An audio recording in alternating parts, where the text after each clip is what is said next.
Mobile switch off हो गया है। Good evening. आज से क्लास का टाइम चेंज हो गया है और इस वजह से हो सकता है कि आप लोगों को आज एक दिन के लिए थोड़ी सी कठिनाई होगी। चैट बॉक्स तो आ गया है, अभी नाम छोटा दिख रहा है। सब लोगों का नाम मैं पढ़ नहीं पा रहा हूँ। भारती, गुड़िया, प्रिंस, प्रिया, जावेद, रजनी साहा श्री, रिया, नंदू, प्रकाश, हरीश, वर्षा, रवि, मनोज, दिव्यांशु, मनीषा, अभिषेक, विवेक, अमित, आकाश, आरती, प्रीतम, राठौर, नितिश, इरफान, मनोज, उम्मे, काजल, कुमार, निशु, मणि, नंद किशोर, मनीषा। चलिए, सब लोगों को नमस्कार करता हूँ और आप लोगों को मौर्य साम्राज्य के टॉपिक की ओर ले चलता हूँ। पिछले दिन का क्लास जो था वो बीच में छूटा हुआ था, तो बीच में छूटे होने के नाते मैं उसको आगे से ले चलता हूँ और आज इस टॉपिक को ख़त्म करना है। नमस्कार जी, नमस्कार, नमस्कार। सब लोगों को एक बार फिर से नमस्कार करता हूँ और अब जल्दी जल्दी जुड़ जाइए टॉपिक में। सोनम, खुशी, कोमल, लास्ट क्लास कैसे रिवाइज करें? अच्छा, प्रिया, भारती, सजा, आप नाम लेते हो तो बहुत अच्छा लगता है, धन्यवाद बेटा। Raksha Patidar, good evening. Priyanka ji, Ritika ji, Amrit Babu, Vikas Pal, Avinash, Gautam, Vicky, Roshan. Sir ji, मैं तो आईएएस बन के आपके पास आऊँगा and I will be very very happy. Pooja Chaudhary, good evening. Anupama Singh, good evening. चलिए, जय हिंद। धर्मेंद्र कुमार सैनी जी, जय Hind. Ayesha, good evening. Vicky sir, मेरा विक्की, हाँ, विकास। चलिए, तो टॉपिक को शुरू करता हूँ और टॉपिक को शुरू करते हुए आप लोगों को मैं बताऊं कि हम लोग मौर्य साम्राज्य का टॉपिक कर रहे थे और उस टॉपिक के अंतर्गत जो बिंदु हमने कवर करना था वो ये था कि मौर्य साम्राज्य का काल क्या था। काल मैंने ऑलरेडी बता रखा था, 321-22 बीसी से लेकर 185 बीसी के बीच में, और इस दौरान मैंने ये बता दिया था कि मौर्य साम्राज्य के कौन कौन से राजा थे और इस क्रम में मैंने ये भी बता दिया था कि उनमें से कौन से राजा का क्या धर्म था। तो ये मैंने ऑलरेडी करा रखा है आप लोगों को। और तब हमने ये बता दिया था कि मौर्य साम्राज्य का विस्तार कहाँ से कहाँ तक था और ये भी बता दिया था कि विस्तार को जानने के लिए सबसे महत्वपूर्ण स्रोत क्या था। तो उन स्रोतों की कहानी के अंतर्गत अभी हम मौर्य साम्राज्य के स्रोत के बारे में एक दफ़ा और डिटेल से पढ़ेंगे, लेकिन जो एडिशनल जानकारी अपने को चाहिए वो ये कि अशोक की धम्म की नीति क्या है, और इसी क्रम में हम उसका अभिलेख देखेंगे, अभिलेख को स्रोत से जोड़ लेंगे। इसी के माध्यम से हमें ये पता चलता है कि मौर्यकालीन समाज कैसा था, उस काल की अर्थव्यवस्था कैसी थी, स्थापत्य कैसा था और कला कैसी थी। इतनी बातों को जान लेंगे तो मौर्य साम्राज्य का टॉपिक हमारा पूरा हो जाएगा।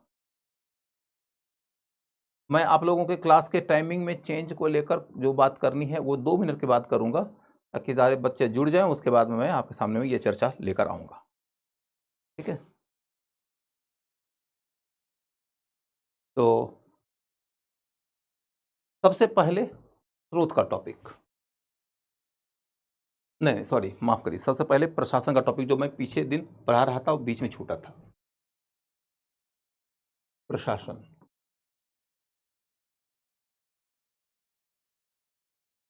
प्रशासन के अंतर्गत सबसे पहला पॉइंट यह कि किंग का दायित्व क्या था और किंग का अधिकार क्या था?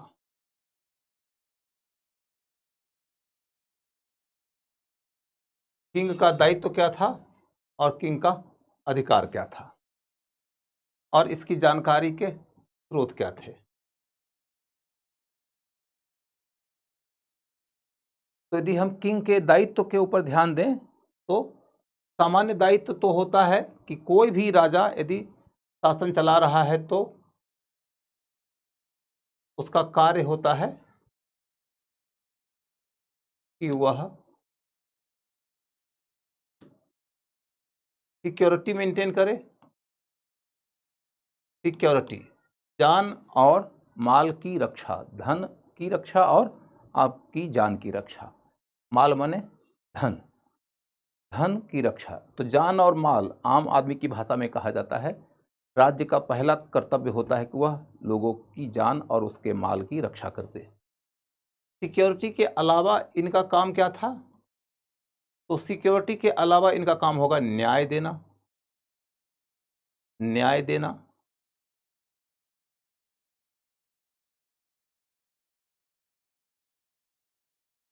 न्याय के बाद फिर अगला होता है सार्वजनिक निर्माण का कार्य करना। सार्वजनिक निर्माण का कार्य करना,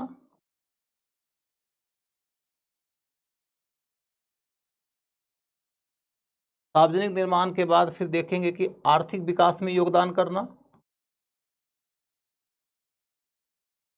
आर्थिक विकास,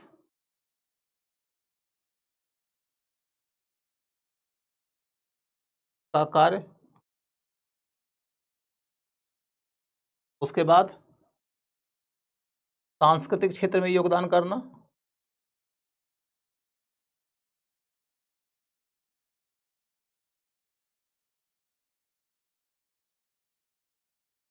उसके बाद जन कल्याण का काम करना। जन कल्याण का काम करना।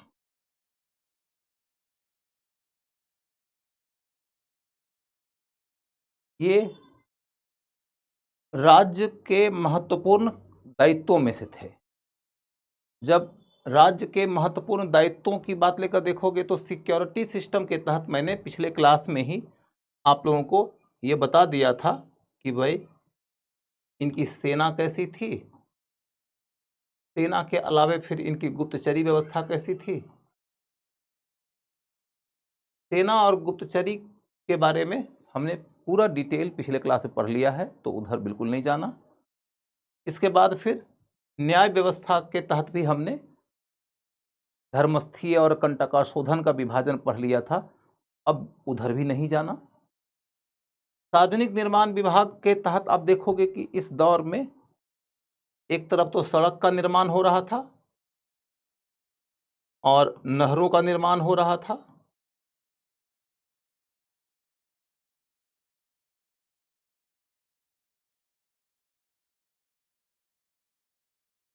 सड़क का निर्माण और नहर का निर्माण, इन दोनों के बारे में आपको विशेष जानकारी लेने की जरूरत है। सड़क के निर्माण के बारे में आपको मेगास्थनीज ने कोई जानकारी दिया था, मैंने बताया था आप लोग को पिछले क्लास में कि मेगास्थनीज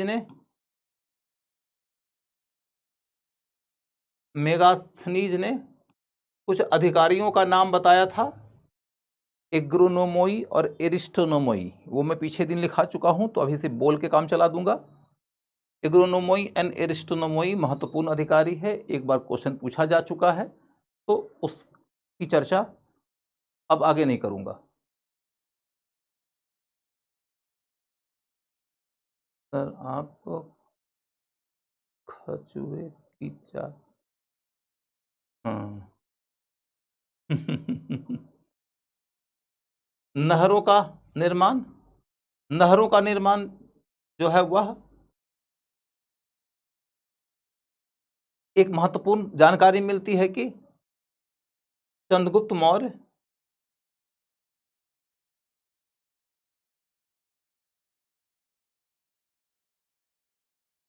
और अशोक ने, चंद्रगुप्त मौर्य और अशोक ने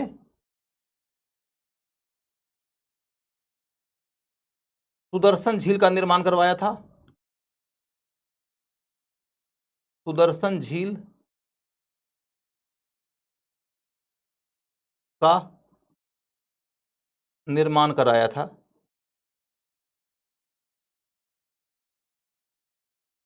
चंद्रगुप्त मौर्य और अशोक ने सुदर्शन झील का निर्माण करवाया था। इसकी जानकारी का स्रोत क्या है, यहां से क्वेश्चन आएगा। रुद्रदामन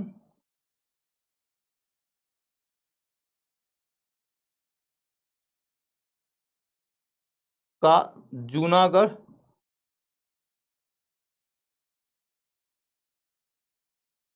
अभिलेख से। रुद्रदामन का जूनागढ़ अभिलेख से यह पता चलता है।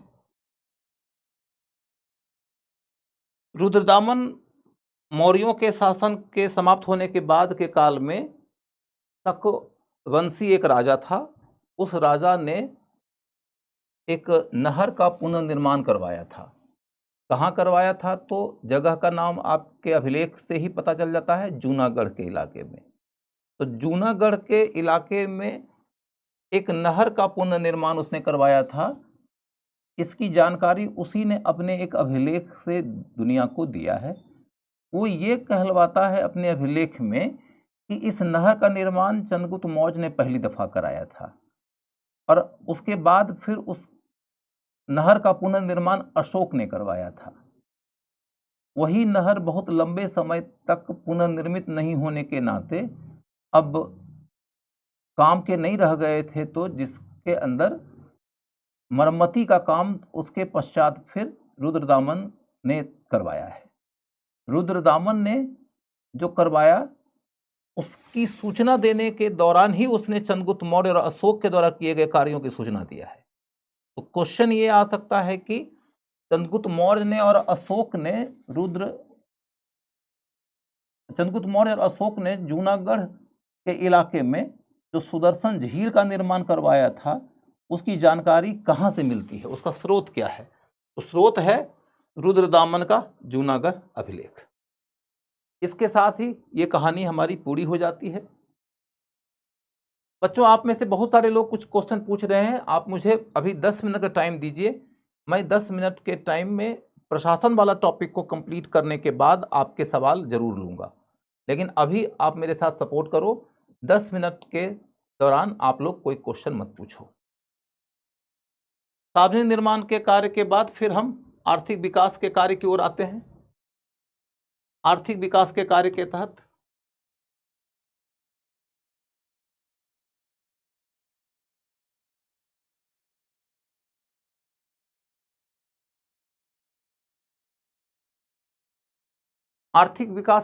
तहत मैंने आप लोग को बताया था कि कई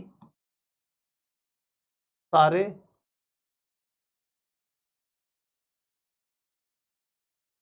प्राकृतिक एवं खनिज संसाधनों पर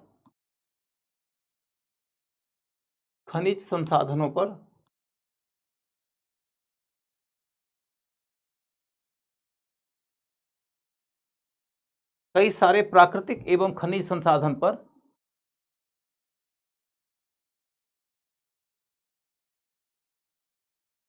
राज्य का नियंत्रण था।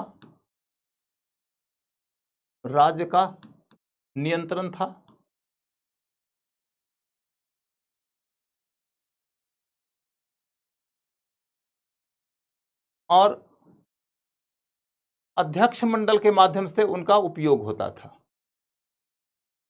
अध्यक्ष मंडल के माध्यम से उनका उपयोग होता था।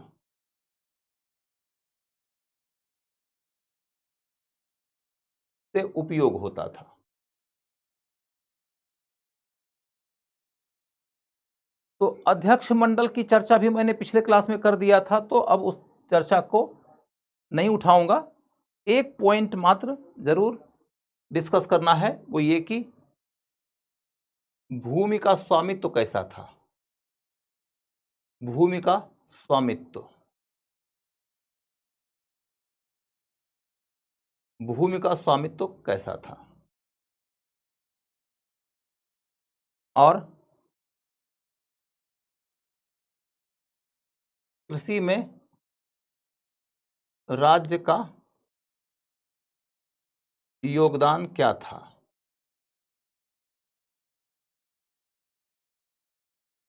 भूमि का स्वामित्व कैसा था और कृषि में राज्य का योगदान कैसा था? इन दो बिंदुओं के ऊपर क्वेश्चन टेक्निकल तरीके से पूछा जाता है, अतः यहाँ पर आप थोड़ा ध्यान दो, कॉन्सेंट्रेट करो, तो आपका क्वेश्चन बनेगा। भारत का इतिहास लिखने वाले लोग जो यूरोप के आए थे, उन लोगों ने ही चूंकि शुरुआती दौर का भारत का इतिहास लिखा, तो उन्होंने ये कह दिया कि भारत में प्राचीन काल में और मध्यकाल में समस्त भूमि का मालिक राजा होता था। और ऐसा उन्होंने क्यों कहा कि समस्त भूमि का मालिक राजा होता था? वो इसलिए क्योंकि वो ये कहना चाहते थे कि ब्रिटिश शासन के दौरान राज्य जो चाहे वो आर्थिक नीति अपना सके, क्योंकि राज्य अब अंग्रेजों के हाथ में है, तो अंग्रेज भूमि के मालिक हैं और अंग्रेज जिसको चाहे उसको भूमि का मिल्कियत सौंप दें। और यदि अंग्रेज जिसको चाहे उसको भूमि की मिल्कियत सौंप देते हैं तो इसमें कुछ बुराई की बात नहीं है। भारत में तो यही परंपरा प्राचीन काल से चली आ रही है। तो इस ख्याल से देखोगे तो एक डिबेट का विषय बन जाता है कि प्राचीन काल के दौरान भारत में भूमि का मालिक कौन था। आपसे इस डिबेट के अंदर कोई डिटेल्ड का डिस्कशन नहीं पूछा जाएगा, लेकिन आपको समझना यह है कि जहां डिबेट होता है ना, वहां के मुद्दे पर क्वेश्चन आता है। जब आप अर्थशास्त्र पर होगे तब इसका समाधान मिलेगा आपको। अर्थशास्त्र में हमें एक शब्द मिलता है क्षेत्रक। क्षेत्रक क्षेत्रक का मतलब होता है भूस्वामी। भूस्वामी यानी कि निजी स्वामित्व की व्यवस्था प्राचीन काल में मौजूद थी। इसकी पुष्टि अर्थशास्त्र से हो जाती है। आपसे क्वेश्चन या तो ये पूछ देगा कि क्षेत्रक का मीनिंग क्या होता है, या तो आपसे क्वेश्चन पूछ देगा कि क्या मौर्य काल में समस्त भूमि का मालिक स्वामित्व राजा के हाथ में होता था? क्या समस्त भूमि का मालिक राजा होता था? या समस्त भूमि का स्वामित्व राजा के पास में होता था? तो उत्तर है नहीं। हमें क्षेत्रक जैसा वर्ग मिलता है। बंजर भूमि का मालिक राजा होता था। बंजर भूमि का मालिक राजा होता था।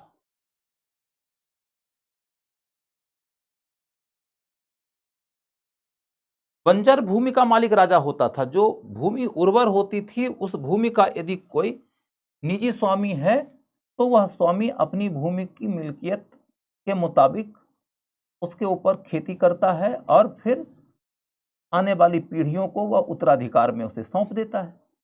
इसलिए इसकी चर्चा बिल्कुल नहीं करनी है। अब अगला मुद्दा है कि राजा क्या करता था एग्रीकल्चर में योगदान। तो सीताध्यक्ष के माध्यम से राजा के योगदान की बात देखें तो सीताध्यक्ष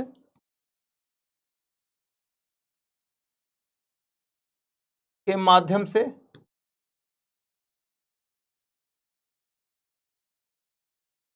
कृषि योग्य भूमि का विस्तार करता था।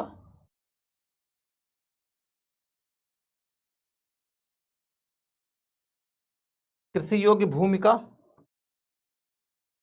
विस्तार करता था। राजा सीताध्यक्ष के माध्यम से कृषि योग्य भूमि का विस्तार करता था।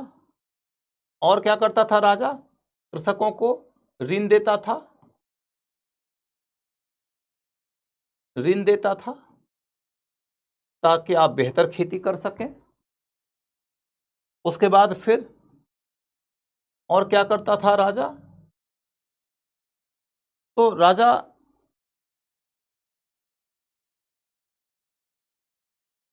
कृषकों को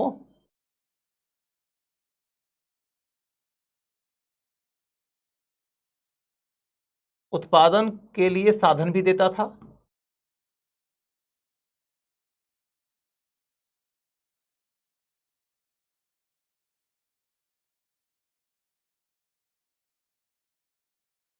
यानी आप यदि भूमिहीन हैं और खेती करना चाहते हैं तो राज्य आपको भूमि भी दे देगा और आपको तमाम उपकरण भी दे देगा। यदि आपको राज्य ने ही ये सब कुछ दिया है तो स्वाभाविक रूप से राज्य आपसे ज्यादा कर लेगा। हम कर के ऊपर भी 1 मिनट के बाद में आते हैं। और क्या करता था राजा? तो सिंचाई के साधनों का विकास करता था।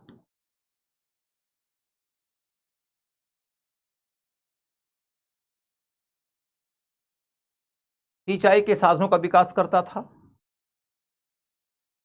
यहां पर आपको यह समझना है कि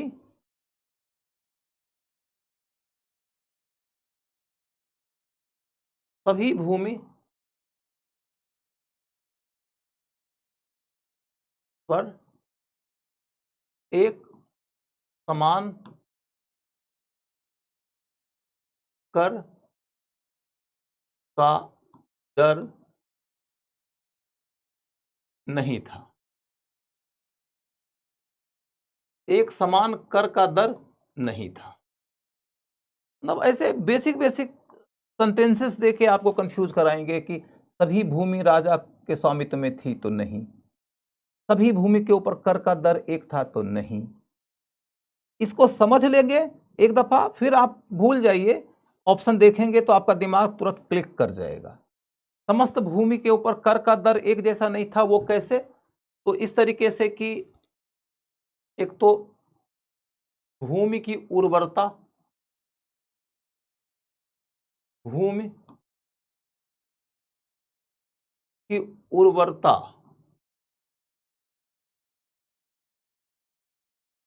पर कर का दर निर्भर करता था।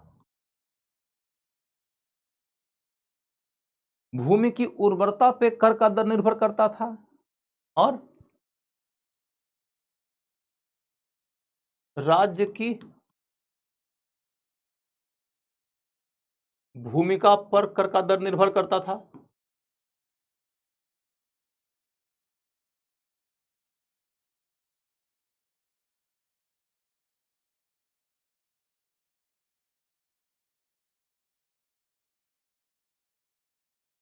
यानी कि कहीं खूब उर्वर भूमि मिलेगी, कहीं बंजर भूमि मिलेगी, सब पर यदि तुम एक दर से कर लगा दोगे तो किसान तो नुकसान में ही चला जाएगा ना। यदि वह बंजर भूमि पर खेती कर रहा है या कम उर्वर भूमि पर खेती कर रहा है तो सभी भूमि के ऊपर एक जैसा करने लगता था।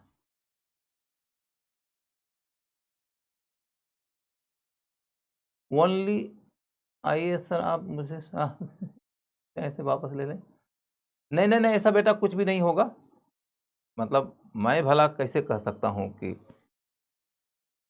मैं तो हर किसी का वेल विशर हूँ और तुम्हारा भी हूँ और शिक्षक हूँ तुम्हारा, तो इस तरह की बातें तुम सोच ही नहीं सकते हो। चलो, ऑप्शनल के लिए किताब बता देने की बातें बाद में कर लूंगा, अभी रुक जाओ, अभी मुझे इस टॉपिक को खत्म करने दो। धन्यवाद अभिषेक बाबू, धन्यवाद। चलिए, लेकिन अभी मैं आप लोगों से आग्रह करता हूं कि आप अपने चैट बॉक्स के ऊपर थोड़ा सा कम ध्यान दें, मेरे टॉपिक पे ज़्यादा ध्यान दीजिए। टॉपिक पे फोकस करेंगे तो आपको चीज़ें समझ में आएंगी, क्योंकि आप समझने की कोशिश करिए कि यूपीएससी का एग्जाम है, चीज़ें थोड़ी गहन होती हैं और गहन चीज़ों के अंतर्गत सिर्फ और सिर्फ क्रूड फैक्ट के ऊपर क्वेश्चन नहीं आता है। कभी बिटवीन द लाइंस के ऊपर क्वेश्चन आता है, कॉन्सेप्ट के ऊपर क्वेश्चन आता है। और जब मैं समझ जाता हूं कि यहाँ से क्वेश्चन आ सकता है, उस समय आपको मैं एक जगह कॉन्सेंट्रेट करना चाहता हूँ। उस कॉन्सेंट्रेशन के बीच से यदि काम का फैक्ट निकल गया तब तो आपका काम हो जाएगा, यदि छूटा नहीं कि नुकसान हो जाएगा।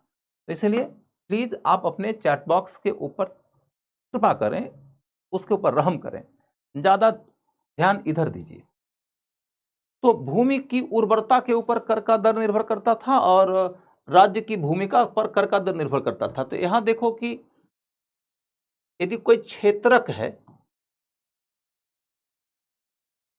और वह अपनी भूमि के ऊपर खेती करता है, अपने संसाधनों से खेती करता है, तो सामान्य तौर पर कर का दर 1/3 होता था।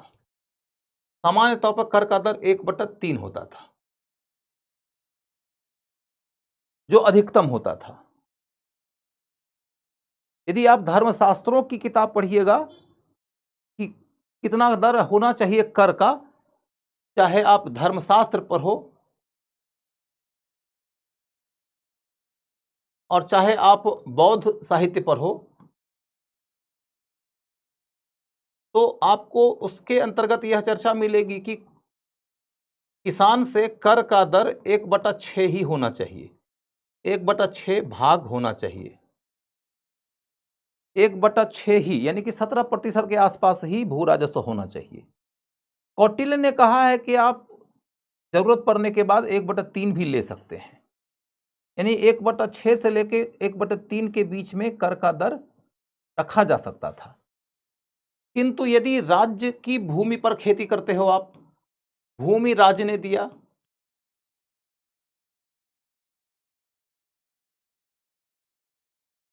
तो दर ज्यादा हो जाएगा, और साधन भी राज्य ने ही दिया,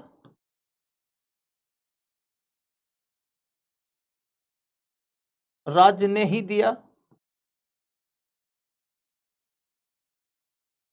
तो दर और ज्यादा हो जाएगा।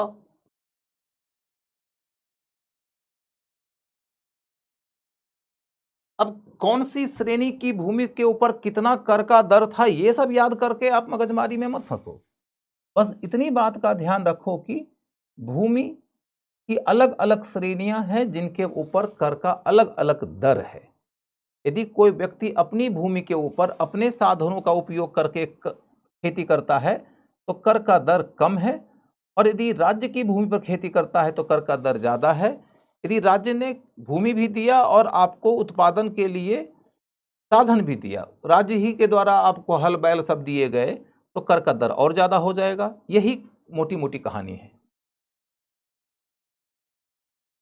बेटा डॉली रुक जा, बस प्रशासन वाला टॉपिक खत्म करने के बाद क्लास के टाइमिंग के ऊपर बात करूंगा। प्रशासन के टॉपिक को बीच में नहीं छोड़ना चाहता हूं, ठीक है?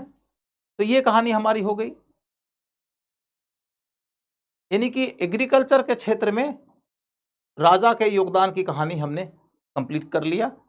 भूमि के स्वामित्व के मामले पर हमारी चर्चा पूरी हो गई। अब आपको यह समझना है कि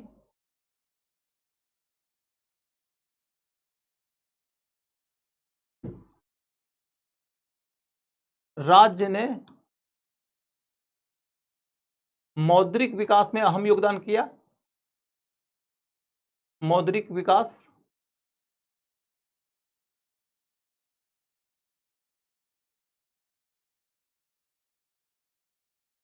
ऋण व्यवस्था,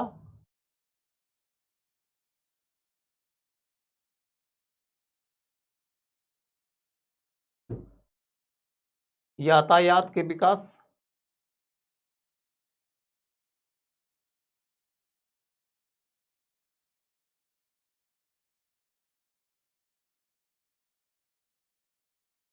विदेशी संपर्क,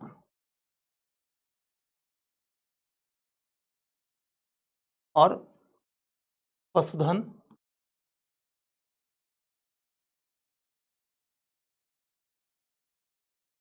पशुओं के संरक्षण,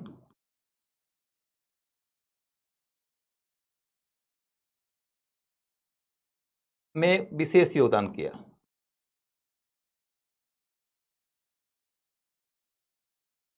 राज्य ने कई तरह से योगदान किया है कि आर्थिक प्रगति हो। राज्य की कोशिश यह रहती थी कि प्रत्येक व्यक्ति को आजीविका मिले। राज्य की कोशिश थी कि प्रत्येक व्यक्ति को आजीविका मिले। आजीविका शब्द का उपयोग नहीं हुआ है, अर्थशास्त्र में एक शब्द आया है वार्ता। प्रत्येक व्यक्ति को वार्ता उपलब्ध हो, और आपसे क्वेश्चन पूछा जाएगा कि वार्ता शब्द का अर्थ क्या है। वार्ता शब्द का अर्थ क्या है, ये क्वेश्चन पूछा जाएगा। तो वार्ता का मतलब है आजीविका, कि राज्य की जिम्मेदारी है कि प्रत्येक व्यक्ति को आजीविका मिले, प्रत्येक व्यक्ति को लाइवलीहुड मिले। और ये आजीविका कैसे उपलब्ध हो सकती है?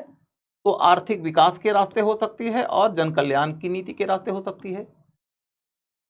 आर्थिक विकास के रास्ते हो सकती है और फिर जन कल्याण के रास्ते हो सकती है। तो इसलिए आपको यह अंदाजा लगेगा कि राज्य हर संभव कोशिश कर रहा था कि आर्थिक विकास की गति तेज हो जाए। वो एग्रीकल्चर के रास्ते भी, इंडस्ट्री के रास्ते भी, ट्रेड के रास्ते भी। खुद राज्य कई सारे वस्तुओं का उत्पादन किया करता था, चाहे वह इंडस्ट्री का सेक्टर हो, चाहे वह एग्रीकल्चर का सेक्टर हो। कई मामले में राज्य स्वयं व्यापार किया करता था। तो राज्य का इकोनॉमिक क्षेत्र में काफी सक्रिय रोल था इस काल में। ठीक है, अब हम ये देखें कि इसको मैं मिटा देता हूं, आजीविका वाली बात को। आपसे उम्मीद है कि अब आजीविका का मतलब वार्ता होता है, आपने नोट कर लिया होगा। अब इसके आगे बढ़ा देता हूं। राज्य ने मौद्रिक क्षेत्र में विकास में खूब योगदान किया, तो मैंने आप लोगों को लक्षणाध्यक्ष और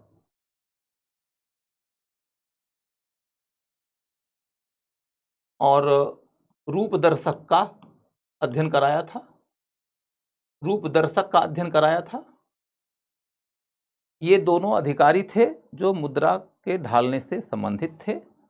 और फिर आपको यह मालूम हो कि इस दौर में बड़े पैमाने पर बड़े पैमाने पर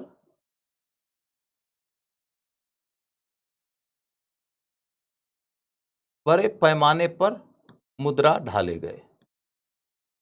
मुद्रा ढाले गए।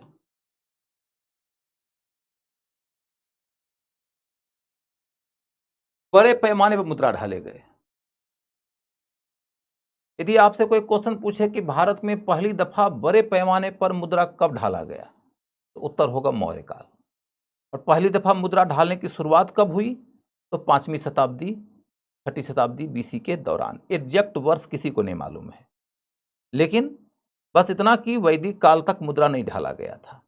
6ठी शताब्दी ईस्वी पूर्व और उसके बाद के काल में मुद्रा ढालने की शुरुआत हुई और मौर्य काल में पहली दफा बड़े पैमाने पर मुद्रा ढाले गए। ठीक है, और इस दौरान आपको यह जानना पड़ेगा कि सिक्का का या कि मुद्रा का नाम क्या था। नाम, तो उसे कारशापन कहा जाता था। कारशापन। हो सकता है कि पूरा नाम कारशापन दे, हो सकता है सिर्फ पन दे दे। पन या कारशापन दोनों में से कुछ भी दे दे तो बात एक ही है। सतीश बाबू बहुत बहुत धन्यवाद। तो पन दे दे या कारशापन दे दे, बात एक ही है, इसमें कंफ्यूज नहीं होना है। इसके जगह पर एक दूसरा शब्द भी आपको मिलेगा, पंचमार्क। Punch mark coin. पंचमार्क अंग्रेजी का शब्द है।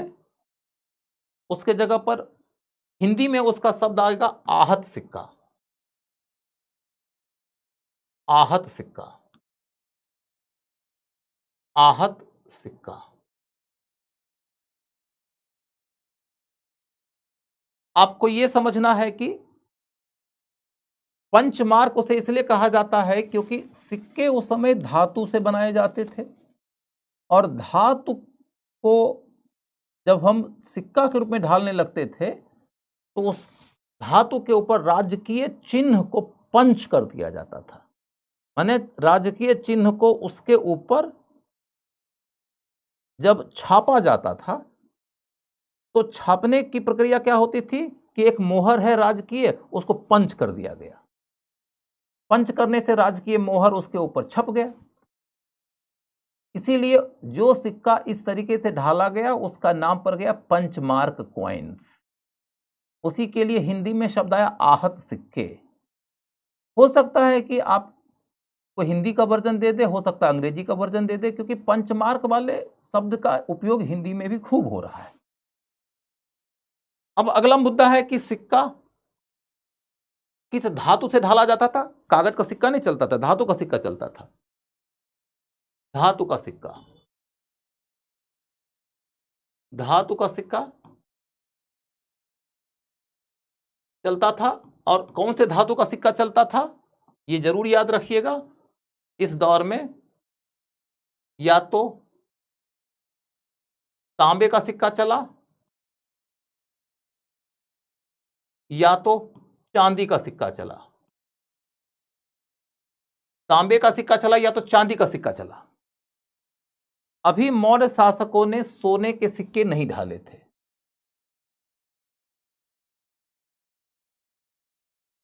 इस काल में हाँ, अभी मौर्य शासकों ने सोने के सिक्के नहीं ढाले थे।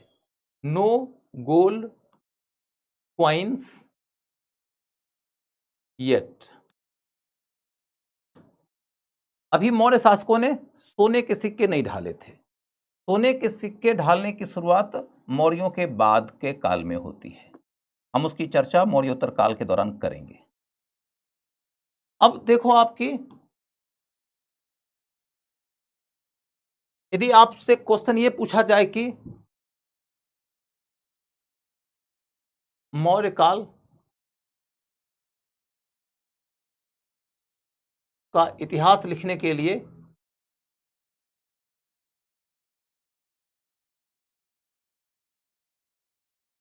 इतिहास लिखने के लिए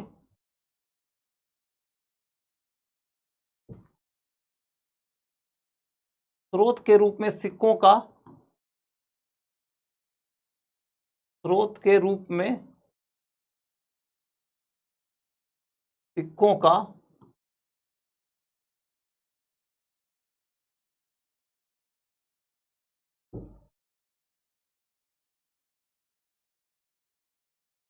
उपयोग सर्वाधिक होता था,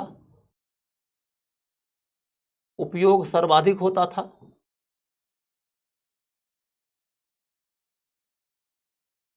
तो क्या उत्तर दीजिएगा आप लोग, यस या कि नो? आप क्या बताएंगे? आप अपनी ओर से टिप्पणी करिए। आप अपनी ओर से टिप्पणी बताइए कि इसके ऊपर क्या जवाब दीजिएगा आप।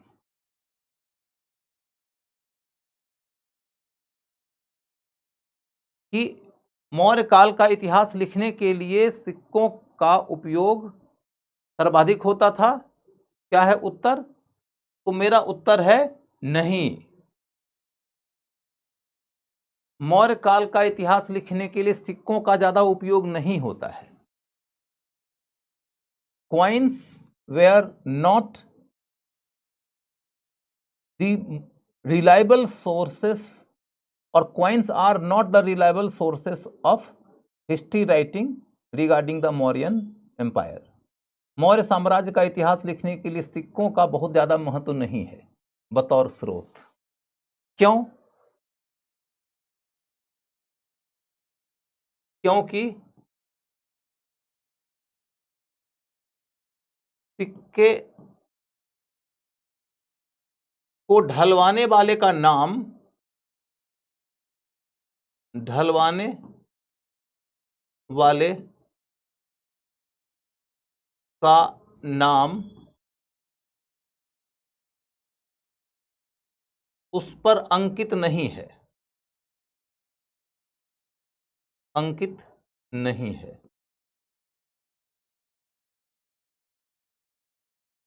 सिक्के को ढलवाने वाले का नाम उस पर अंकित नहीं है। यहां पर आप मेरी कहानी सुनिए, उसके बाद आपको बात ज्यादा स्पष्ट समझ में आएगी कि आप जब अर्थशास्त्र पढ़िएगा तो आपको यह पता चलेगा कि अर्थशास्त्र के अनुसार मौर्य काल के सभी अधिकारियों को नगद वेतन मिलता था, और बड़े बड़े अधिकारियों को तो बहुत ज्यादा वेतन मिलता था। 48,000 पण ये सबसे सीनियर अधिकारी का वेतन था। तो अधिकारियों को नगद वेतन मिलता था और बड़े बड़े अधिकारियों को बहुत ज्यादा वेतन मिलता था। तो इससे ही तो ये पता चलता है कि सिक्के बहुत बड़े पैमाने पर ढाले जाते थे। उसके बाद उसी अर्थशास्त्र की किताब से ये पता चलता है कि कारशापन का उपयोग हो रहा था। उसी से ये पता चलता है कि तांबे के और चांदी के सिक्के बहुत पैमाने पर ढाले गए थे। लक्षणाध्यक्ष और रूपदर्शक आदि के बारे में जो भी जानकारी मिलती है उसी सिक्के से मिलती है। लेकिन ये सब तो साहित्यिक स्रोत की श्रेणी में आता है ना, कि साहित्य कहता है कि मुद्रा बड़े पैमाने पे ढाला गया था। कौन सा साहित्य कहता है? तो अर्थशास्त्र कहता है। अब सवाल यह उठता है कि क्या उस दौर में हमें सिक्के ओरिजिनली मिले हैं क्या? तो सिक्के यदि हमें मिले भी हैं तो अनफॉर्चुनेट किस्सा यह है कि किसी सिक्के पर अभी सिक्का ढलवाने वाले का नाम अंकित नहीं है, उस पे यह भी अंकित नहीं कि सिक्का कब ढाला गया है। ऐसे में हम किसी विशेष सिक्का को किसी विशेष राजा से जोड़ करके इतिहास लिखने में सक्षम नहीं हो पाते। जब आप मौर्यों के बाद के काल में जाएंगे ना तो पता चलेगा कि कौन राजा ने कौन सा सिक्का ढलवाया, वो सिक्के पर अंकित है। तो सिक्का का इतिहास लेखन में बतौर स्रोत महत्व तब होता है जबकि सिक्का ढलवाने वाले का ज्ञान हमको हो जाए। तब हम समझ जाते हैं कि कोई राजा कौन से सिक्के ढलवाया, उसकी आर्थिक नीतियां कैसी थी, या सिक्के के ऊपर कोई संकेत प्रतीक अंकित है तो इससे पता चल जाता है कि उसकी धार्मिक नीति कैसी थी, आदि आदि। तो मौर्य काल का इतिहास लिखने के लिए बतौर स्रोत सिक्के का उपयोग निर्णायक नहीं होता है। हालांकि मौर्य काल के दौरान शासकों ने बड़े पैमाने पर सिक्के ढाले होंगे, इस बात का बड़ा स्पष्ट संकेत मिलता है अर्थशास्त्र पढ़ने से। समझ गए होंगे आप लोग? बेटा मैंने बताया ना कि सिक्के पर कौन सा सिक्का किस राजा ने ढलवाया यही नहीं पता है तो आप क्या कहिएगा? तो यहां मैंने आपको यह बता दिया कि अधिकारियों को नगद वेतन मिलता था।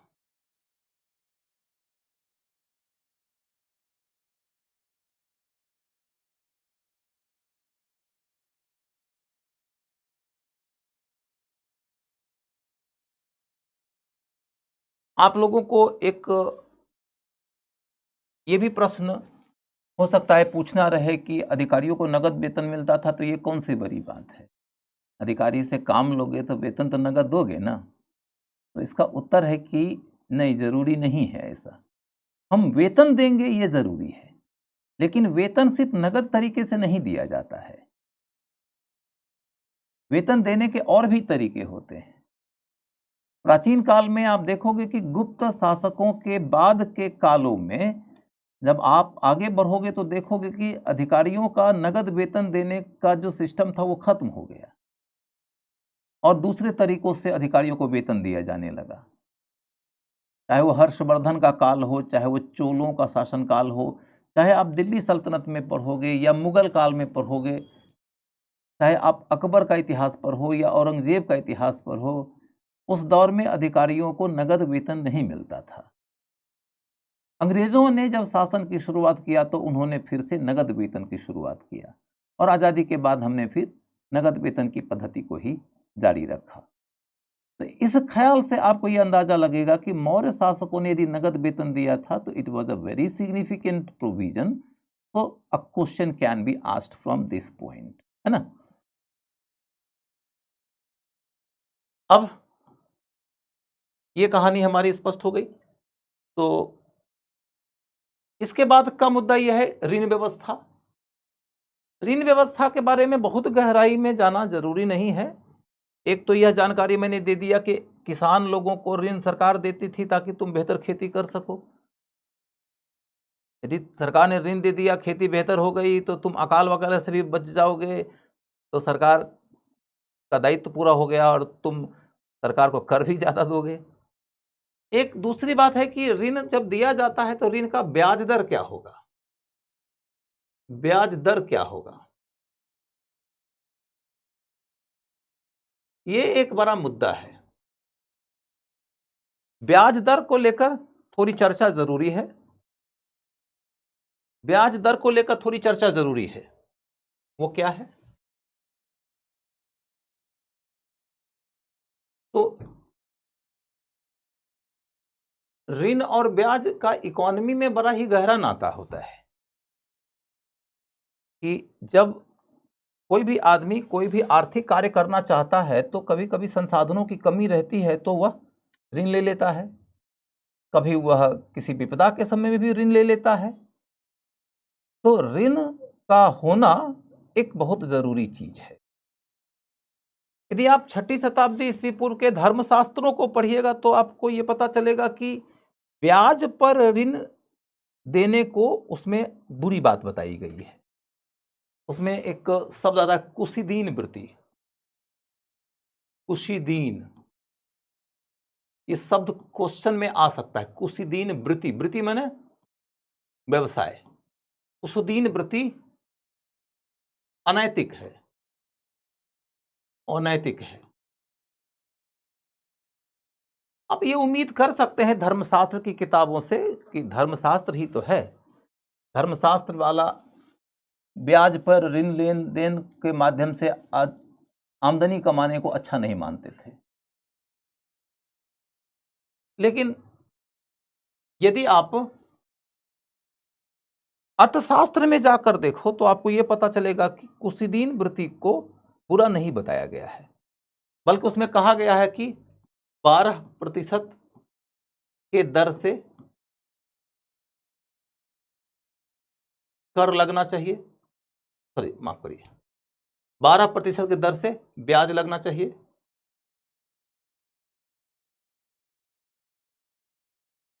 12% दर से ब्याज लगेगा, यानी ब्याज को स्टैंडर्डाइज करने की कोशिश की जा रही है कि आप यदि इंटरेस्ट लेते हैं तो कितना इंटरेस्ट होना चाहिए, इसके लिए ब्याज दर की बात कही गई है। तो कितना ब्याज दर होना चाहिए, तो 12% की बात कही गई है। लेकिन यहां एक और बात है कि ब्याज दर रिस्क के आधार पर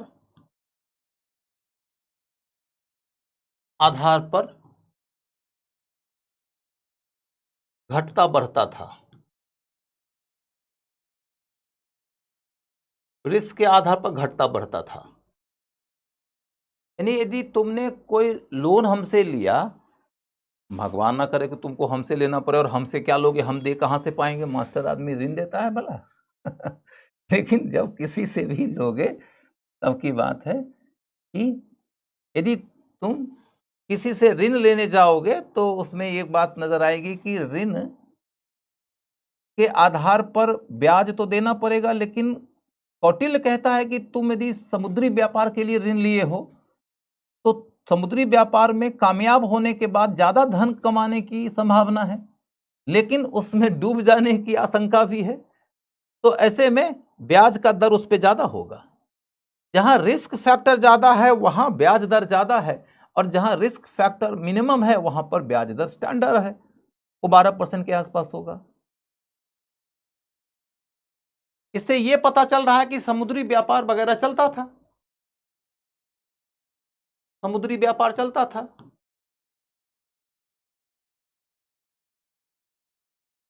यहां एक छोटा सा पॉइंट और जोड़ देता हूं व्यापार को लेकर। टीचर के पॉकेट से पैसा निकालना बहुत कठिन काम है सर। टीचर के पॉकेट में पैसा ज्यादा होता कहाँ है कि तुम पैसा निकालने में कठिनाई महसूस करोगे। टीचर के पास में जो सबसे ज्यादा होता है वही निकलवा लो, तो उसके बाद तुम्हारे पॉकेट में इतने पैसे हो जाएंगे कि तुम दुनिया भर के लिए दानवीर बन जाओगे। जो टीचर के पास में होता है वो निकाल लो, तुम जो चाहोगे सो तुमको मिल जाएगा। चाहे तो तुम इंद्र का सिंहासन ले लो, चाहे तो तुम कुबेर का खजाना ले लो, और सब कुछ जो तुम्हें चाहिए वो मिल जाएगा। जो शिक्षक के पास में होता है वो तुम उससे निकाल लो। शिक्षक के पॉकेट से पैसा निकालने की कोशिश करोगे तो जब होता ही नहीं है तो निकलेगा क्या, और यदि निकलेगा भी तो कितना होता है कि कितना निकलेगा, समझ गए। तो अब चल के देखो कि समुद्री व्यापार के अलावे एक बात और नजर आने को है कि north and south north and south के व्यापार का तुलनात्मक अध्ययन भी उसमें किया गया है।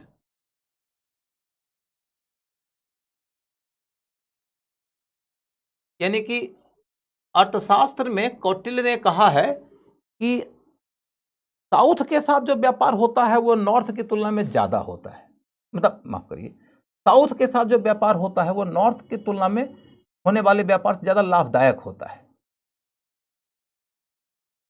साउथ का व्यापार और नॉर्थ का व्यापार कंपेयर करोगे तो कौटिल्य का कहना है अर्थशास्त्र में कि साउथ के साथ में होने वाला व्यापार ज्यादा लाभदायक होता है। रेनू ने कहा कि शिक्षक के पास आजकल बहुत पैसा होता है। बेटा एक बात समझ लेना कि शिक्षक के पास में पैसा ज्यादा नहीं होता है, और पैसा आ जाता है तो फिर वो शिक्षक शिक्षक कहाँ रह जाते हैं। शिक्षकों को प्रबंधन के काम में लग जाना पड़ता है, और जैसे प्रबंधन के काम में लग जाते हैं उनको शिक्षा वाले रास्ते से दूर हो जाना पड़ जाता है। तो सिर्फ और सिर्फ उन्हीं लोगों के पास में पैसे हैं जो लोग शिक्षक थे भी तो बाद में वो प्रबंधन का काम संभाल लिए, लेकिन जो शिक्षक थे और शिक्षक ही हैं और जो शिक्षक ही रहेंगे उनके पास में शिक्षा ही रहेगी, उनके पास में धन बस काम चलाऊ ही होगा। अतः आप उनसे सिर्फ शिक्षा ही ले सकते हो और उनसे आपको शिक्षा ही लेने की कोशिश भी करनी चाहिए। हाँ, ये बात है कि कौटिल्य ने लिखा है कि शिक्षक साधारण नहीं होता है, निर्माण और प्रलय दोनों उसकी गोद में पलते हैं। तो फिर यदि आप निर्माण का काम करना चाहते हो तो शिक्षक से ले लो, पैसे तो बहुतों के पास में, तुम उन्हीं से ले लेना, और पैसे तो तुम्हारे खुद ही के पास में आ जाएंगे, तुम किसी और को दे देना। समझ गए? तो अब देखो कि हमने ऋण व्यवस्था के बारे में जितनी बातें यहां करनी थी कर लिया। जब हम पोस्ट मौर्यन पीरियड में जाएंगे और हम मनुस्मृति वगैरह की पढ़ाई करेंगे तो उसमें हम ऋण व्यवस्था के बारे में एक और चर्चा करेंगे, लेकिन अभी इतना ही। गीतांजलि पांडे जी, आपको क्या दिक्कत आ रही है बेटा? आप बताओगे तो मैं समझा पाऊंगा, लेकिन क्लास जो पीछे मैंने लिया था उसी की अगली कड़ी है ये, तो आप अभी लिखते जाओ, मैं एक राउंड फिर से समझाऊंगा तो आपको इसके अंदर की कुछ निटी ग्रिटी भी समझ में आ जाएंगे। अब देखो, यातायात के बारे में ऑलरेडी बता चुका हूं, कोई दिक्कत नहीं है। आपको यह भी मालूम हो कि मौर्य काल में बड़े पैमाने पर विदेशी संपर्क हुआ था। मौर्य शासकों के काल में बड़े पैमाने पर विदेशी संपर्क हुआ था, और विदेशी संपर्क हुआ था तो विदेशी व्यापार भी हुआ होगा। जब आप हिस्ट्री ऑप्शनल के स्टूडेंट होते हैं तो आप देखते हैं कि मौर्य एम्पायर के सिलेबस के अंदर एक सब टॉपिक है मौर्यकालीन वैदेशिक संपर्क, क्योंकि मौर्य काल में बड़े पैमाने पर विदेशी संपर्क हुआ है भारत का। ये छोटा सा एक पॉइंट है जिसको कई लोग समझेंगे कि इसमें कौन सा फैक्ट हुआ, लेकिन ये बहुत बड़ा फैक्ट है कि मौर्यों के पहले आपने पढ़ा है 16 महाजनपद। 16 महाजनपद के काल के राजाओं का भला विदेशी संपर्क ज्यादा कहां होगा? लेकिन जब मौर्य साम्राज्य बन गया तो इस साम्राज्य के शासकों का दुनिया के कई सारे देशों के साथ में वैदेशिक संपर्क होने लगा, चाहे वो श्रीलंका के साथ में हो, चाहे वो साउथ ईस्ट एशिया के कंट्रीज के साथ में हो, चाहे वह मध्य एशिया के कंट्रीज के साथ में हो, चाहे वह ग्रीक कंट्री के साथ में हो, चाहे वह मिस्र के राजा के साथ में हो। तो कई प्रकार के वैदेशिक संपर्क आपको मिल जाएंगे। ये बहुत इंपॉर्टेंट बात है। हो गया। इसके बाद फिर है पशुओं के संरक्षण की बात। तो अशोक ने पशुओं के लिए अस्पताल बनाया था। अस्पताल बनाया था अशोक ने पशुओं के लिए अस्पताल बनवाया। तो गौर करने लायक बात यह है कि अस्पताल का जो निर्माण होता है उस अस्पताल को आप जन कल्याण के काम से जोड़ सकते हैं, लेकिन जब पशु के लिए अस्पताल बनाया जा रहा है तो जन कल्याण से आगे कल्याण के विस्तृत दायरे से जोड़ सकते हैं। लेकिन पशु के लिए अस्पताल का महत्व सिर्फ इतना थोड़े न है कि पशुओं के प्रति उनका दृष्टिकोण कल्याणकारी था, या कि गौतम बुद्ध को मानने वाले थे तो वह पशुओं की रक्षा करते थे। पशु एक धन भी तो है, उसका एक इकोनॉमिक पक्ष भी तो है। तो पशुधन यदि बचेगा तो उसका आर्थिक विकास में भी योगदान होगा। तो ये वाली बात हो गई। कुल मिलाकर आपके सामने में मैं कह सकता हूं कि इकोनॉमिक भूमिका जो टॉप राज्य की थी उसके ऊपर मैंने कहानी कंप्लीट कर दिया है। अब उस विषय के ऊपर आपको पढ़ने की जरूरत नहीं पड़ेगी। हम लोग बात कर रहे थे राज्य की आर्थिक भूमिका की, और तब राज्य के सांस्कृतिक कार्य की बात करके देखते हैं। राज्य का सांस्कृतिक कार्य क्या है, इसकी ओर जाने के पहले मैं आप लोगों के सामने में यह चर्चा कर देता हूं कि आज क्लास का टाइमिंग 5 बजे क्यों रखा गया। तो उसका मूल मुद्दा यह है कि ये टाइमिंग चेंज हुआ है। अभी अगले 15-20 दिनों तक यही टाइम रहेगा, और इसके पीछे का कारण यह है कि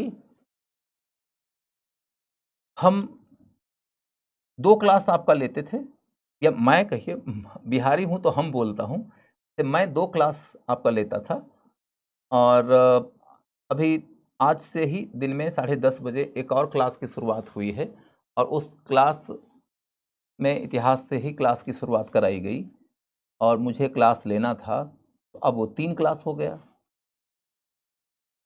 एक क्लास मैं ऑलरेडी एक और जगह ले रहा हूं, क्योंकि मैं जहां पहले था वहां के कॉन्ट्रैक्ट के मुताबिक मुझे बच्चों का कोर्स कंप्लीट करना था, और ये ज़रूरी भी है। तो उन बच्चों का कोर्स भी 31 मार्च तक कंप्लीट होगा। तो इस वजह से क्या हो जाएगा कि मेरे ऊपर 4 क्लास का बर्डन आ जाएगा। 4 क्लास के बर्डन के साथ में क्लास मैनेज करने में कठिनाई होती है। दूसरी बात यह है कि जो क्लास मैं दूसरे इंस्टीट्यूट वाला लेता था दिन में 10 बजे, उस जगह पर पीडब्ल्यू का एक नया क्लास आ गया, तो उनका क्लास मुझे आगे ले जाना पड़ा। तो उनके क्लास को आगे ले जाने के कारण लेट नाइट क्लास जाएगा। इसी को ध्यान में रखते हुए मैंने आग्रह किया कि टाइम को थोड़ा सा शिफ्ट किया जाए, और शिफ्ट करने के क्रम में यह तय हुआ है कि अभी कुछ दिनों तक आपका क्लास में 1.5 घंटे का ही लूँगा, और यही टाइमिंग चलेगा। ऑप्शनल का क्लास का टाइम है 3 बजे से लेके 4:30 बजे तक का, और जीएस के क्लास का टाइम है 5 बजे से लेके 6:30 बजे तक का। आज का तो यही डेट है, अभी तक तो यही डेट है। अब इस बीच में मैनेजमेंट का फ़ोन भी आया है, लेकिन मैं क्लास में हूँ तो मैं फ़ोन तो पिक करूँगा नहीं। तत्काल की सूचना मेरे पास में इतनी ही है। मुझे लगता है कि आगे ये चलेगा, लेकिन यदि कोई चेंज होगा तो मैनेजमेंट की ओर से आपको सूचना मिल जाएगी, सूचना मुझे भी मिल जाएगी।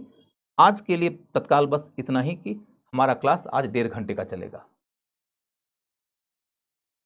9 बजे से कर दीजिए सर। बेटा मैं 9 बजे वगैरह से ना क्लास लेने में इसलिए बहुत इंटरेस्टेड नहीं रहता हूँ, क्योंकि मेरी अपनी समझ ये कहती है कि मुझे हर हाल में रात में 3 घंटा 4 घंटा चाहिए अपने लिए, और वो 3-4 घंटा मैं पढ़ने में खर्च करूँगा। तो आपको इतने वर्षों में समझ में आ जाना चाहिए कि मैं 20 वर्षों से पढ़ा रहा हूँ, और पढ़ाते हुए मैं शिक्षक ही हूँ, और अगले 20 वर्षों तक यदि मैं रहा सलामत तो शिक्षक ही रहूँगा। तो उसका कुछ कारण भी है कि the moment I will get some time spared in my daily, then I will study, I will not go into the management type of work. तो मैं 4 घंटा पढ़ता हूँ, और 4 घंटा पढ़ने के वक़्त में मैं फिर वो पढ़ाने के लिए नहीं जाऊँगा। मतलब मैं रात में 10 बजे से 12 बजे का क्लास ले रहा हूँ। ये सब चीज़ें once in a blue moon in an emergency condition I can take. Otherwise मुझे यदि ये कहिएगा कि रात में 11 बजे तक क्लास लीजिए, तो मेरा ये कहना है कि रात में 11-11 बजे तक क्लास लेने के लिए मैं सहज नहीं हूँ। तो मतलब वो टाइम होता है कि विद्यार्थी खुद पढ़े घर पे। वो सब टाइम होता है कि विद्यार्थी खुद घर पे पढ़े। तो मतलब I am not that much interested in taking classes between 9 to 11 और 10 टू 12। वो once in a blue moon कभी हो जाए तो हो जाए। आप मेंस दे रहे हो, आपके पास समय ही नहीं है, कोर्स खत्म करना है, तो मैं कर सकता हूँ। मैंने रात में 3-3 बजे तक क्लास लिया है, ब्रह्म मुहूर्त के बेला तक क्लास लिया है। लेकिन वो तब की बात है कि जब मैं मेंस का कोर्स खत्म करने के लिए अंडर द प्रेशर काम कर रहा हूँ, लेकिन रेगुलर टाइम में मैं वो क्लास नहीं करता। ठीक है, 9 बजे के बाद मैं कभी क्लास नहीं लेता। 9 बजे मेरा मैक्सिमम लिमिट है। 5-10 मिनट आगे पीछे हो जाए तो हो जाए, उसके आगे मैं क्लास लेना चाहता ही नहीं कभी। उसके आगे मैं अपनी पढ़ाई पे काम करूंगा, अपने अन्य कार्यों के ऊपर ध्यान दूंगा। अदरवाइज मैं 4 घंटा पढ़ना चाहता हूं, तो एक जो स्ट्रेच चाहिए जिसमें कि मैं पढ़ने बैठूं तो मुझे और कोई दूसरा डिस्टर्ब न करे। दिन में तो कभी कोई फ़ोन आएगा, कभी कोई मैनेजमेंट का फ़ोन आएगा, कहीं कोई घर के लोग आएँगे, कहीं कोई बाहर के लोग आएँगे। उसमें पढ़ाई बेसिकली एक तरीके से ना इस तरीके से होती है कि आप देख सकते हो, सरसरी निगाह से देख सकते हो। यदि आपने डिसाइड किया है कि मैं ये किताब पढ़ूँगा, ये रिसर्च वर्क पढ़ूँगा, ये एक आर्टिकल पढ़ूँगा, इसके अंदर 20 पेज है, 40-50 पेज है, मैं पढ़ूँगा, तो आप नहीं पढ़ सकते हो दिन के टाइम में।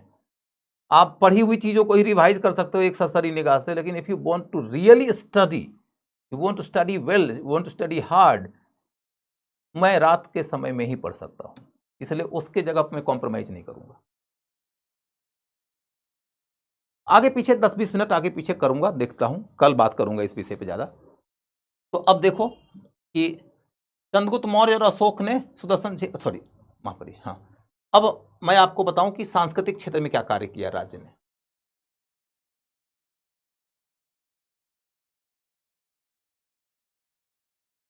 राज्य का सांस्कृतिक कार्य, राज्य का सांस्कृतिक कार्य, राज्य का सांस्कृतिक कार्य। हाँ, 15 दिनों तक का ही आसपास रहेगी, इस महीना तक बहुत बहुत तो। राज्य का सांस्कृतिक कार्य, सांस्कृतिक कार्य का मामला यह है कि राजाओं की धार्मिक नीति,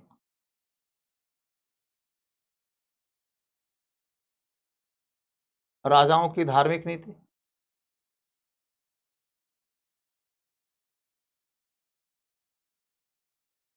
आपको यह मालूम है कि मौर्य काल के कौन से राजा का क्या धार्मिक विश्वास था? उधर बिल्कुल नहीं जाऊंगा अब सिर्फ और सिर्फ ये कि सामान्य तौर पर राजा धार्मिक स्वतंत्रता देते थे,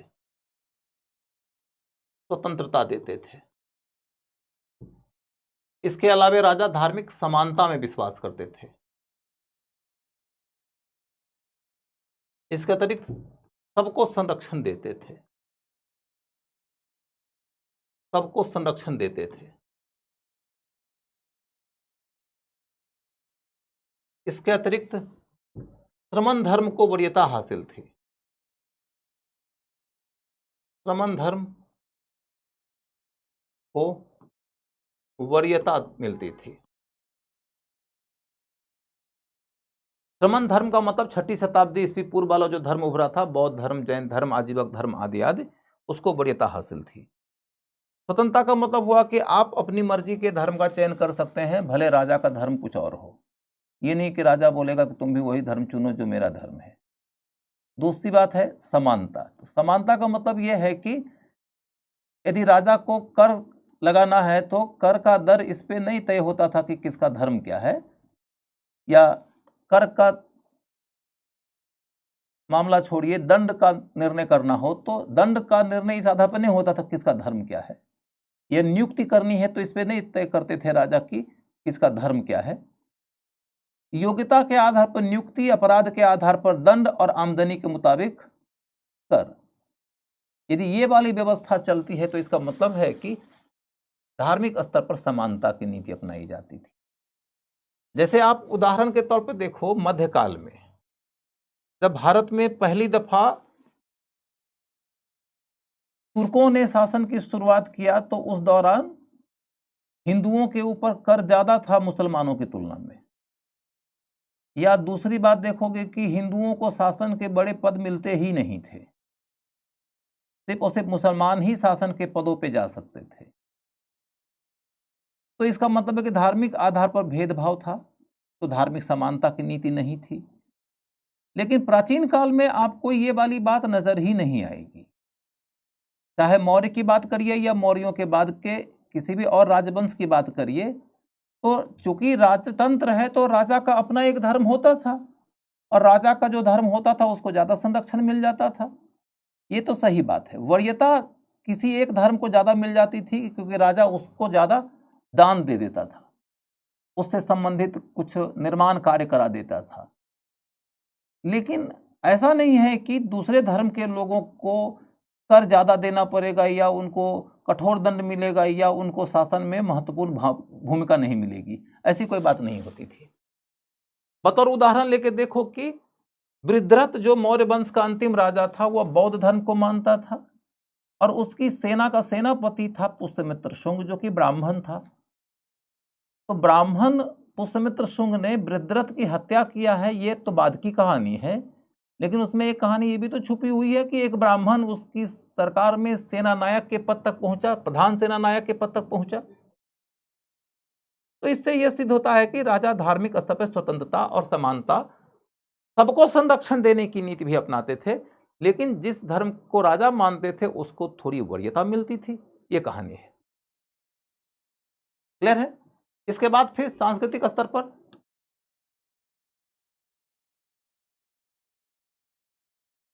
चंद्रगुप्त मौर्य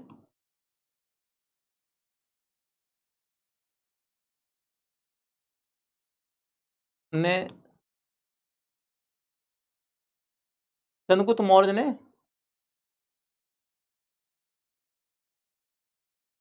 राजमहल का निर्माण कराया था,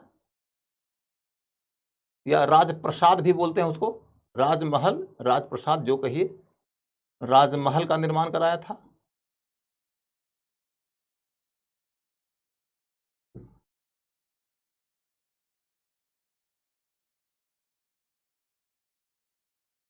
चंद्रगुप्त मौर्य ने राजमहल या राजप्रसाद का निर्माण करवाया था।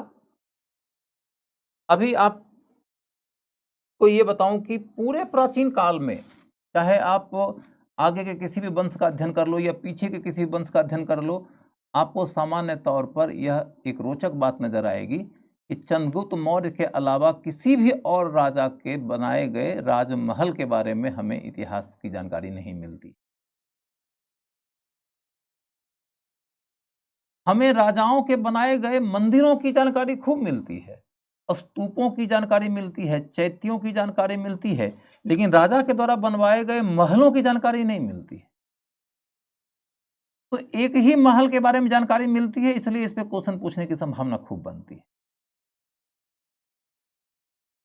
महल अब बचा हुआ नहीं है, अब उसका कुछ एक पिलर उलर मात्र मिलता है। पाटलिपुत्र के अंदर, मैंने पटना जाओगे ना, तो पटना में कुम्हरार का इलाका है, वहीं पर आपको मौर्यों के महल के पिलर्स वगैरह अभी लगे हुए मिल जाएंगे। नीचे लेटा हुआ है, खड़ा नहीं है। लेकिन इसके बारे में ज्यादा विस्तृत जानकारी कहां से मिलती है, तो स्रोत क्या है इसका, तो इंडिका। इंडिका में यह बात कही गई है कि, इंडिका किसने लिखा है, मेगास्थनीज, आपको पता ही है। इंडिका में यह बात कही गई है कि दुनिया का सबसे शानदार महल यही था। मेगास्थनीज कहता है कि मैंने कई सारे देश की यात्रा किया है, सूसा देखा, एक बेतना देखा, लेकिन इतना बढ़िया महल मैंने कहीं नहीं देखा। तो विश्व में सर्वश्रेष्ठ।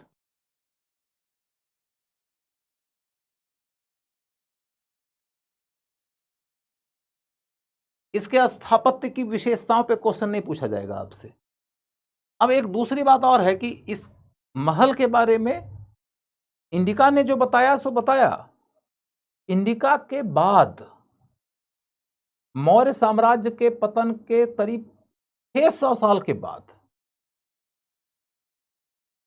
या कहिए कि चंद्रगुप्त मौर्य और अशोक आदि के करीब 600 साल के बाद एक यात्री आया है चीन का, फाहियान नाम से। फाहियान, मैं आपको बता चुका हूं फाहियान के बारे में। फाहियान गुप्त काल में, चंद्रगुप्त द्वितीय विक्रमादित्य के काल में आया था।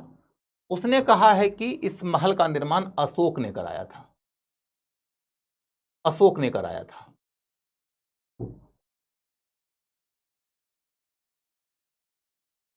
यह समझना बड़ी आसान बात है कि फाहियान ने कहा है अशोक ने कराया था। हो सकता है कि अशोक ने उसमें कुछ मरम्मत का काम करवा दिया हो, और फाहियान चूंकि बौद्ध था और अशोक भी बौद्ध था, तो फाहियान इसका पूरा क्रेडिट अशोक को दे दिया। फाहियान भी यही कह रहा है कि इतना शानदार महल है कि जिसको देखकर लगता है कि इसको मानव ने नहीं बनाया होगा, कोई सुपर नेचुरल फोर्स ने बनाया होगा, सुपर नेचुरल फोर्स ने बनाया होगा। इंपॉर्टेंट बात यह है कि मेगास्थनीज ने यदि इंडिका में कहा है तो नेचुरल है कि चंद्रगुप्त मौर्य ने ही बनवाया होगा। क्योंकि मेगास्थनीज तो चंद्रगुप्त मौर्य के काल में ही ना आया था। चंद्रगुप्त मौर्य मर गया, उसके बाद में बिंदुसार गद्दी पर बैठा, बिंदुसार मर गया, तब अशोक गद्दी पर बैठा।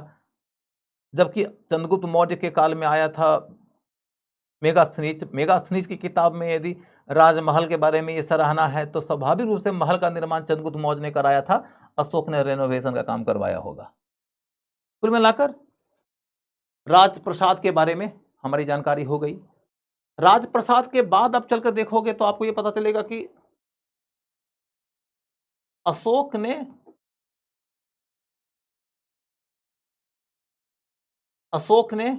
विशेष काम क्या किया है, अशोक ने जो सांस्कृतिक क्षेत्र में विशेष काम किया है उसके बारे में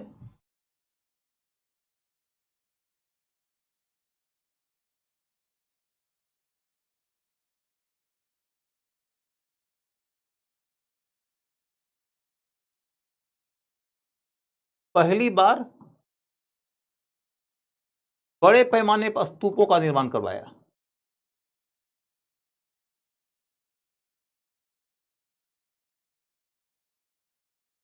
पहली बार बड़े पैमाने पर स्तूपों का निर्माण करवाया।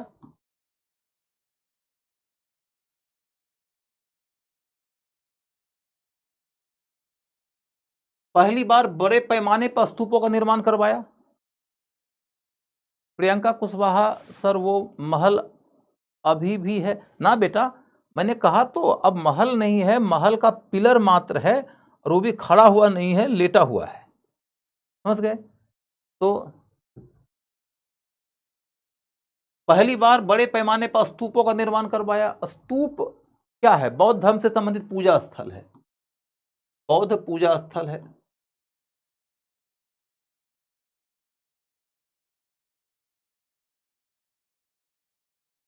पहली दफा बुद्ध के मरने के बाद 8 जगहों पर स्तूपों का निर्माण करवाया गया था। फिर अशोक के समय में बड़े पैमाने पर स्तूप बनवाए गए। ऐसा कहा जाता है कि 84,000 स्तूपों का निर्माण अशोक ने करवाया था। 84,000। हो सकता है कि यह संख्या अतिशयोक्तिपूर्ण हो सकता है कि यह संख्या कुछ सिंबॉलिक हो, जैसे 786 है ना मुसलमानों में। 786 का मतलब क्या होता है? बिस्मिल्लाह। लेकिन यदि सामान्य आदमी नहीं समझेगा तो समझ लेगा कि वो एक नंबर को डिनोट करता है। वैसे ही हो सकता है कि 84,000 किसी संकेत को रिप्रेजेंट करता होगा। लेकिन बड़े पैमाने पर स्तूपों का निर्माण करवाया। इसके बाद गुफाओं का निर्माण करवाया। गुफाओं का निर्माण, गुफा के बारे में मैं आपको बता चुका हूं। गुफा के बारे में बता चुका हूं आपको कि अशोक ने और दशरथ ने गुफाओं का निर्माण कराया था और दान किया था किनको? आजीविकों को। इसके अलावा कोई गुफा नहीं बनवाया है, तो कहानी मैं बता चुका हूं। इसके बाद अशोक ने स्तंभों का निर्माण खूब करवाया। स्तंभों का निर्माण और स्तंभों के ऊपर लगी हुई मूर्तियों का निर्माण। स्तंभों और मूर्तियों का निर्माण खूब कराया है।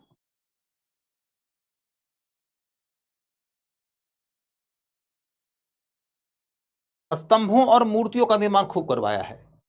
मैं स्तंभों और मूर्तियों से संबंधित परिचय अभी दूंगा कुछ देर में। हालांकि ये बात आपको समझना है कि स्तूप, चैत्य, स्तंभ, मूर्ति, ये सब का ज्यादा डिटेल अध्ययन होगा मेंस के क्लास में, तब जब मैं आर्ट एंड कल्चर का टॉपिक पढ़ाऊंगा। कुछ जगह पर आपको यह धैर्य और संयम रखना होगा कि अभी परिचयात्मक ज्ञान लीजिए और मेंस के क्लास के साथ में जोड़कर पढ़िए, नहीं तो यहां यदि डिटेल पढ़ाने लगूंगा तो अनावश्यक हो जाएगा। समझ गए? वहां पर मैं उसका सारा का सारा एग्जाम संबंधित पहलू भी क्लियर कर दूंगा, पीटी का फैक्ट भी काम में ले लूंगा और मेंस का एनालिसिस भी आ जाएगा। क्लियर है? अब हम सांस्कृतिक स्तर पर शासकों की नीति के बारे में एक विशिष्ट बात सिर्फ कहेंगे और बात खत्म हो जाएगी। वो ये कि अशोक ने धम्म का एक विचार दिया था। अशोक का धम्म, धम्म का विचार दिया था। धम्म का विचार क्या है? धम्म का विचार क्या है? तो वो कहता है कि विस्तार की नीति का त्याग कर दो। विस्तार की नीति का त्याग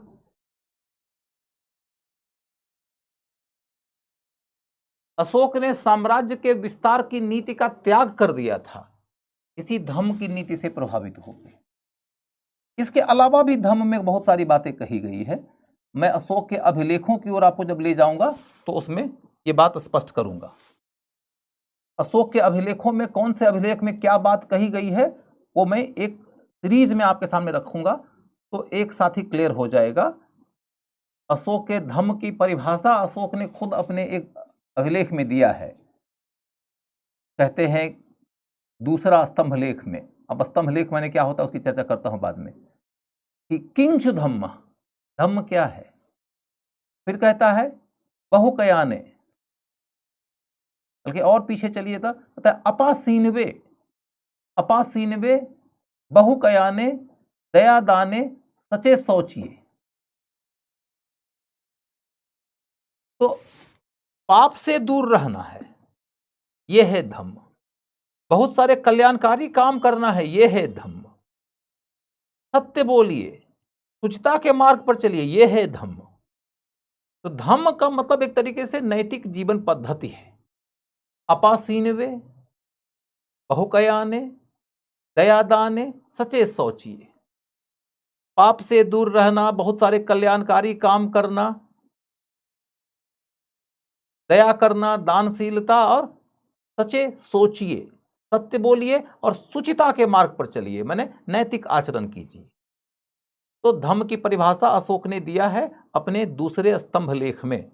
एग्जैक्ट यही क्वेश्चन आ जाता है कभी कभी कि कौन से अभिलेख में अशोक ने धम्म की परिभाषा दिया है, तो दूसरे स्तंभ लेख में, लेकिन उसके ऊपर मैं डिटेल लेकर आऊंगा। आप कौन सी भाषा बोल रहे हैं? ये पाली भाषा है बेटा, ये मैं नहीं बोल रहा हूं, ये अशोक की भाषा है, जिस भाषा में अशोक ने अभिलेख लिखवाया है। ठीक है, मैं उसकी चर्चा बाद में करूंगा। कुल मिलाकर देखो तो सांस्कृतिक स्तर पर हमारी सारी बातें हो जाती है। सांस्कृतिक स्तर की बात जब हमारी पूरी हो जाती है तो जन कल्याण का काम, राजा ने जन कल्याण का काम क्या किया है सो देखेंगे।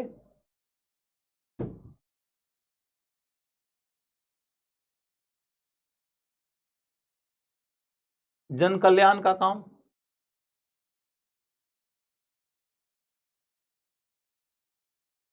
जन कल्याण के काम के तहत क्या कहानी है, तो आपको अर्थशास्त्र का एक सिद्धांत मिलेगा, वो देख लो। अर्थशास्त्र का सिद्धांत,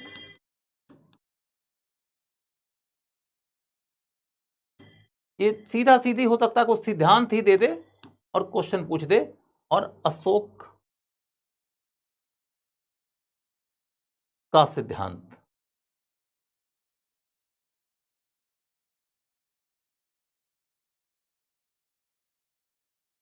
दोनों के सिद्धांत की पंक्ति देकर क्वेश्चन गढ़ा जा सकता है, अतः आपको उस पर फोकस करना पड़ेगा। अर्थशास्त्र के सिद्धांत में एक बात कही जाती है कि प्रजा के सुख में ही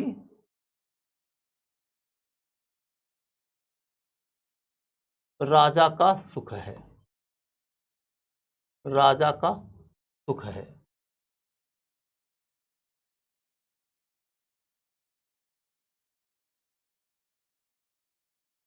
प्रजा ही साध्य है, प्रजा ही साध्य है।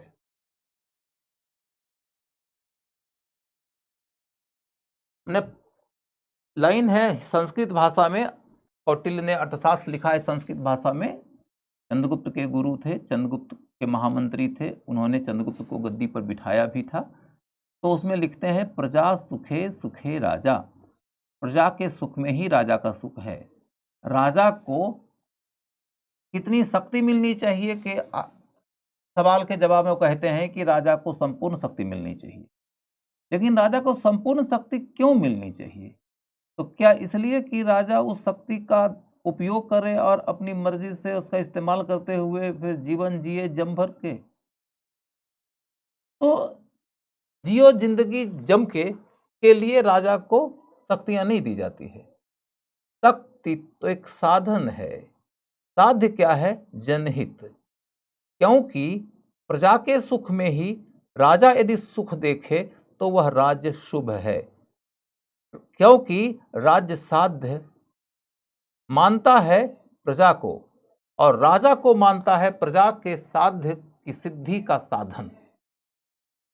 लेकिन कहता है कि राजा प्रजा के हित में अधिकतम कार्य तभी कर पाएगा जबकि उसके ऊपर कोई अंकुश नहीं हो।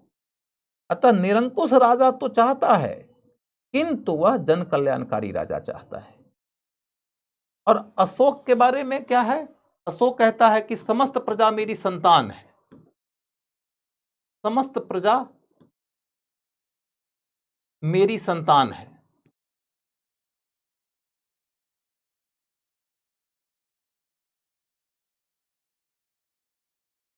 ये एक बड़ा ही उद्भट आदर्श है कि पिता तुल्य शासन की बात कर रहा है। वो पिता तुल्य शासन,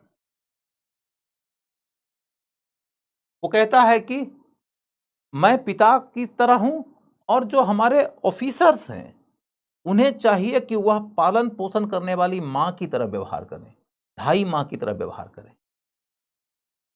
प्रजा हमारी संतान की तरह है।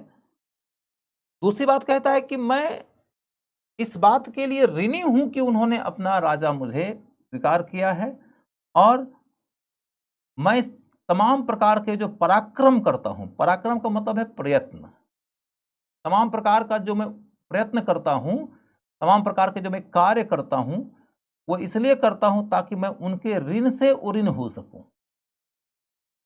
उनके ऋण से उऋण होने के लिए मैं तमाम प्रकार के पराक्रम करता हूं। ये भी लाइन बड़ी महत्वपूर्ण है, आप ये लाइन नोट कर लें कि मैं प्रजा के ऋण से उऋण होने के लिए सभी प्रकार के पराक्रम करता हूं। यह भी स्टेटमेंट किसका है? तो अशोक का। सब उसके अभिलेख में ही लिखा हुआ है। समझ गए? तो दोनों के आदर्शों का अंतर आपको समझ में आ गया। इसके बाद फिर अशोक के दूसरे बृहद शिलालेख से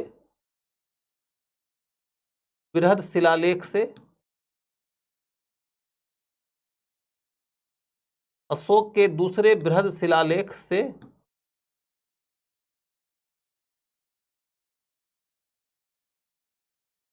हमें उसके कल्याणकारी कार्यों की जानकारी मिलती है। उसके कल्याणकारी कार्यों की जानकारी मिलती है।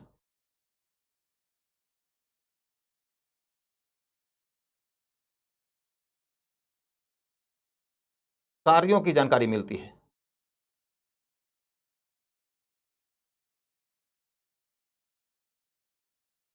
दूसरा जो बृहद शिलालेख है, अब बृहद शिलालेख का मतलब क्या है मैं उसकी चर्चा भी नहीं करूंगा, वो मैं चर्चा करूंगा अगले क्लास में।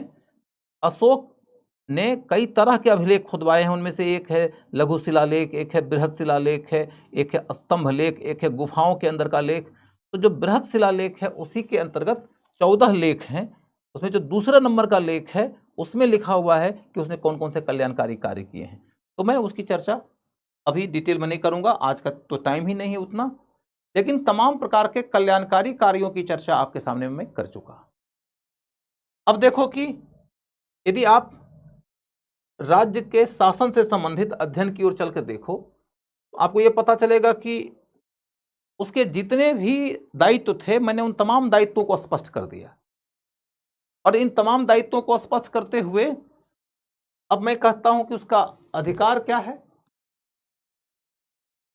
तो अधिकार तो ऑलरेडी मैं बता चुका हूं, उधर जाने की अब जरूरत ही नहीं है। स्वेच्छाचारी है, निरंकुश है, विधायिका उसके हाथ, कार्यपालिका उसके हाथ, न्यायपालिका उसके हाथ, राजा ही अपनी सेना का सबसे प्रधान अधिकारी, राजा ही अपनी न्याय व्यवस्था का प्रधान न्यायाधीश राजा ही अपनी व्यवस्था का प्रधान विधायक। राजा जो चाहे सो करे, राजा विधि के अधीन भी नहीं है, राजा विधि के ऊपर है। इसके अतिरिक्त यह कि राजा की शासन की प्रणाली चलती कैसे थी, तो सेंट्रल लेवल पर राजा का जो तमाम डिपार्टमेंट है मैंने पिछले क्लास में बता दिया है। फिर राज्य 5 प्रांतों में बटा हुआ था, यह बता दिया है। और 5 प्रांतों के अंतर्गत फिर जिला हुआ करता था। जिला के स्तर का जो अधिकारी था, जैसे आज तुम आईएएस बनोगे तो कलेक्टर बनोगे, जिलाधिकारी, उस काल में जिलाधिकारी को प्रदेष्टि कहा जाता था।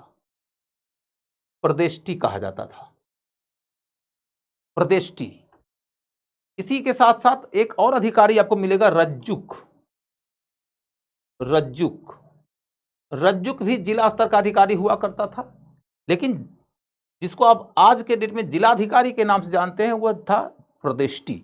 यह क्वेश्चन पूछा जा सकता है। रज्जुक नामक अधिकारी के पद का गठन किया था अशोक ने।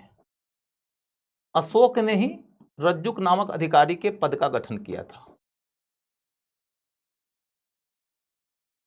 एक और अधिकारी आपको सुनने को मिलेगा, धम्म महामात्र।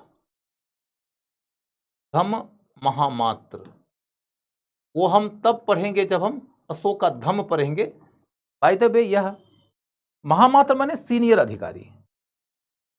कौन से विभाग का सीनियर अधिकारी, तो धम्म के विभाग का सीनियर अधिकारी। जो अशोक के साम्राज्य में धम्म का प्रचार प्रसार किया करते थे, उन्हीं प्रचार प्रसार करने वाले अधिकारियों का जो सबसे वरिष्ठ अधिकारी था उसका नाम था धम्म महामात्र। इस पद का गठन भी अशोक ने किया था, अशोक ने गठन किया था।